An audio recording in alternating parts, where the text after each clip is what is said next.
Hello and welcome to another week of 52 weeks of financial success. We appreciate you continuing to follow us every week. Tell someone to go to our website.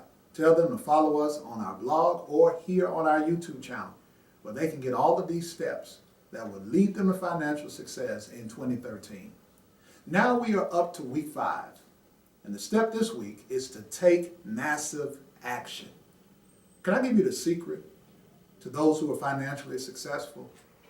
Because I have found that successful people and non-successful people, they hate to do the same thing, which is to do the work it takes to be successful. But although they hate to do it, successful people still choose to do it. And they do it by taking massive action.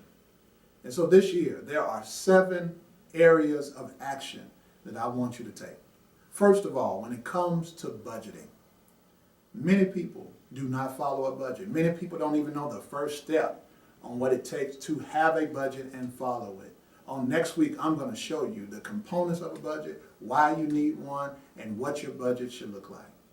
The second area of action that I want you to take is with emergency savings. This is what I have found. The more we make, the more we spend.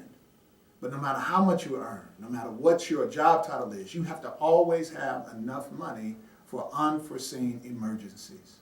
So in 2 weeks, I'm going to show you how much you should have in emergency savings, where to put that money, and how you can find money to save. The third area of action that you need is risk management. See, none of us have a contract with God. So in other words, we don't know how long we'll live. We may plan to live well into our 70s, 80s, or maybe even 90s, but none of us know. But in order for you to make sure that your plan is going to still happen even if you are living or not, or if you have a disability, or if you get sick, or if you prematurely die, the only way that happens is if you have the proper risk management. So in 3 weeks, I'm going to talk about each area of risk management that you should have and how you can go about making sure that you have the proper kind of insurance, the right kind, and that you're not paying more than you should. Okay, the fourth area that you should take action in this year is in your investment planning and retirement planning. All of us want to make sure that we have enough money saved for retirement. But we have moved from the industrial age to the information age. In the industrial age, your employer provided a pension. But in the information age, if you do not put money aside for yourself, you may not have money in retirement. And so how should you invest? What should you invest in? What is the right amount? What kind of accounts? Pre-tax or after-tax? 401k, 403b, traditional IRA, Roth IRA. How do I make sense out of all of this? Well, in 4 weeks, I'm going to take you through the process of what you should do and what the rule of 100 is, which is the starting point for any investing. The fifth area that I want you to focus on is on debt elimination. I want to make sure that you have a debt elimination plan in your financial plan. Because I don't care how much you make, I don't care how much you have saved. If you have a lot of debt, it's going to hinder how much you'll be able to put away for savings, put away for retirement, put away for your estate plan. So we're going to talk about how you can eliminate debt and stay out of debt for good. Then we're going to talk about real estate. You know, as humans, we have about 3 basic things that we need for survival. That's food, that's clothing, and that's shelter. But when you look at food and clothing, for the most part, that should not comprise a lot of your budget. But shelter, in most cases, can. And so we're going to talk about how much home should you really buy? Should I rent? Should I buy? Should I lease? Lease to own? Should I do a 15-year, 30-year mortgage or pay cash for my home?